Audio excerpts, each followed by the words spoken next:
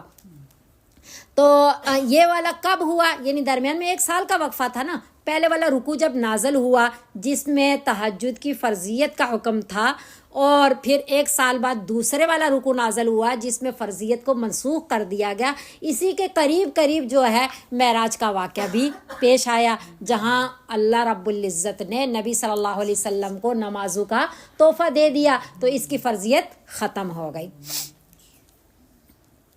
تو وَأَقِیمُوا الصَّلَاةَ، اور نماز قائم کرو، کیونکہ اب نماز جو فرض نماز ہے اس کا تحفہ مل گیا.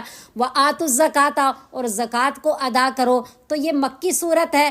تو مفسرین فرماتے ہیں کہ زکوٰۃ جو فرض ہوئی ہے وہ مدینہ منورہ میں، تو اس لیے یہ والا ٹکڑا مدینے والا ہے.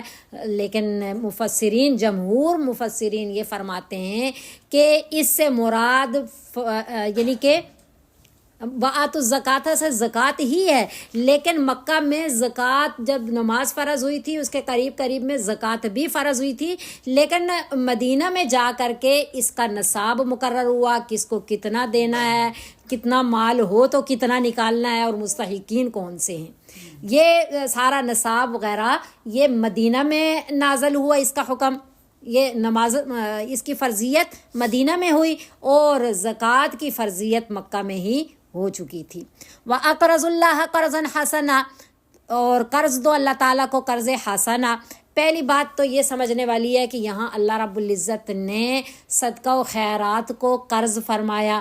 حالانکہ اللہ رب العزت غنی الاغنیاء ہیں، اللہ رب العزت کو کسی قرضے کی ضرورت نہیں ہے، اور جو مال دیا بھی جاتا ہے وہ اللہ تعالیٰ کو نہیں دیا جاتا، مستحقین کو دیا جاتا ہے. اب قرض اس کو اس لیے کہا گیا کہ جس طرح قرضہ دے کر کے اس کی واپسی ضروری ہوتی ہے، اسی طرح اللہ رب العزت فرما رہے ہیں کہ اللہ رب العزت کو قرض حسنہ دو کہ اللہ اس طرح بھی نہیں لوٹائے گا جس طرح دنیا میں قرض لوٹایا جاتا ہے، بلکہ اس سے بھی بڑھا چڑھا کر کے اللہ رب العزت اجر عطا فرمائیں گے اور مال میں بھی برکات عطا فرمائیں گے. تو اس لیے اس کو قرض فرمایا.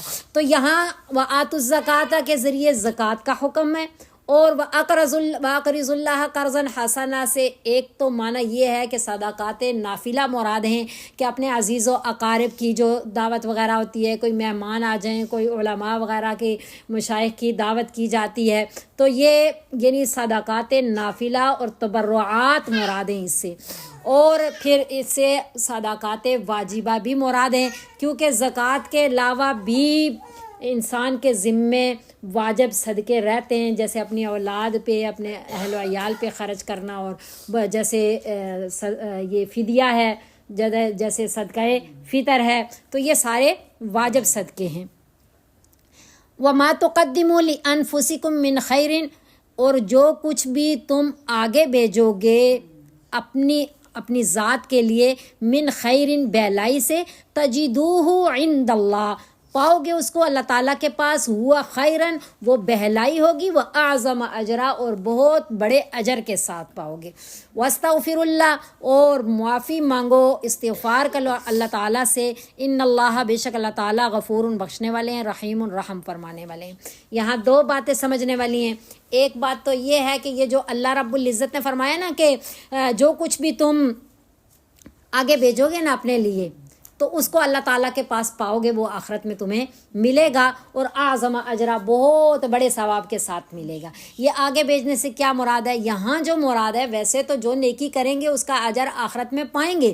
جو بھی ہم اعمال صالحہ کریں گے، جو جس طرح کی اعمال والی زندگی گزاریں گے، اس کا خیر و شر کی صورت میں آگے ہم پائیں گے. اچھے اعمال کیے تو اچھا اجر پائیں گے، برے اعمال کیے تو برا پائیں گے. یہاں جو مراد ہے وہ مراد یہ ہے کہ اگر دنیا کے اندر آپ سے نماز قضا ہو گئی، اس کی ادائیگی خود ہی اپنے طور پہ کر کے جائیں. جو زکوٰۃ رہ گئی اس کی ادائیگی خود ہی کر کے جائیں. جو کچھ بھی آپ کے ذمے ہیں، آپ یہ نہ سوچیں کہ ہم مر جائیں گے تو پیچھے کوئی کرتا رہے گا. پیچھے کسی کے ذمے لازم نہیں ہے. اپنی خوشی سے کوئی کرے تو ٹھیک، نہ کرے تو زبردستی، شریعت کی زبردستی نہیں ہے. کیونکہ انسان کے مرنے کے بعد اس کا مال بھی اس کا نہیں رہتا. وصیت کر سکتا ہے تو 1/3 مال کی کر سکتا ہے، اس سے آگے کی کر بھی نہیں سکتا. وہ بھی فدیہ دینا تب لازم ہوتا ہے کہ اگلے نے وصیت کی ہو. آج تو کسی کو کسی چیز کا ٹائم میں موقع ہی نہیں ملتا، اچانک اموات ہیں. تو یہاں جو درس دیا جا رہا ہے وہ یہ دیا جا رہا ہے، بلکہ اس کی تفسیر میں نبی صلی اللہ علیہ وسلم کی ایک مبارک حدیث بھی ہے. ایک دفعہ آپ صلی اللہ علیہ وسلم نے صحابہ کرام رضوان اللہ علیہم اجمعین سے سوال کیا. آپ صلی اللہ علیہ وسلم نے پوچھا کہ تم میں سے کون ایسا ہے جس کو اپنے مال سے ورثاء کی مال سے زیادہ محبت ہو؟ تو صحابہ کرام رضوان اللہ علیہم اجمعین نے کہا کہ اے نبی صلی اللہ علیہ وسلم، ہم میں سے تو کوئی بھی ایسا نہیں ہے، کوئی بھی ایسا ہو بھی نہیں سکتا کہ جس کو اپنے مال سے زیادہ ورثاء کے مال سے محبت ہو. ایسا تو نہیں ہو سکتا، اپنا مال تو اپنا ہے، ورثاء کا ورثاء کا ہے. تو نبی صلی اللہ علیہ وسلم نے فرمایا کہ خوب سوچ سمجھ کے جواب دو. تو پھر صحابہ نے کہا کہ ہمارے یعنی کہ ذہن میں اس کے علاوہ کوئی بات نہیں ہے نبی صلی اللہ علیہ وسلم. تو پھر نبی صلی اللہ علیہ وسلم نے فرمایا کہ جو تم نے اپنے ہاتھوں سے اللہ رب العزت کے راستے میں اپنی زندگی میں خرچ کر لیا وہ تمہارا ہے، اور جس کو تم چھوڑ گئے نا وہ تمہارا نہیں ہے، وہ تمہارے ورثاء کا ہے. تو یہ جو جمع کر کے رکھتے ہیں گویا کہ اپنے ورثاء کے مال سے محبت کر رہے ہیں. اگر اپنے مال سے محبت کر رہے ہو تو اپنے ہاتھوں اللہ تعالیٰ کے راستے میں خرچ کر کے جاؤ، اس کو اللہ رب العزت کے ہاں خیر و اعظم اجرا پاؤ گے. اور واستغفر اللہ، آپ نے قرآن شریف میں دیکھا ہوگا کہ اللہ رب العزت نے جو بھی اب حج کی ادائیگی ہو رہی ہے نا، اینڈ پہ کیا ہے؟ واستغفر اللہ. جہاد کی بات ہو رہی ہے اور سارے اینڈ پہ کیا ہے؟ واستغفر اللہ. معافی، ہر نیک عمل کے بعد استغفار کا کہا گیا ہے. حتیٰ کہ نبی صلی اللہ علیہ وسلم پہ سورہ نصر نازل ہوئی بہت آخری وقت میں، ادھر بھی اذا جاء نصر اللہ والفتح ورأیت الناس يدخلون فی دین اللہ افواجا فسبح بحمد ربک واستغفر انہ کان توابا. یہ کس کو کہا جا رہا ہے؟ نبی صلی اللہ علیہ وسلم کو، کہ اللہ رب العزت کی تسبیح و تحمید بیان کریں اور ساتھ استغفار کریں. تو اس لیے جو ہے ہر نیک عمل، نماز کے بعد بھی استغفار، قرآن شریف کی تلاوت کریں. یہ استغفار صرف کیا ہے؟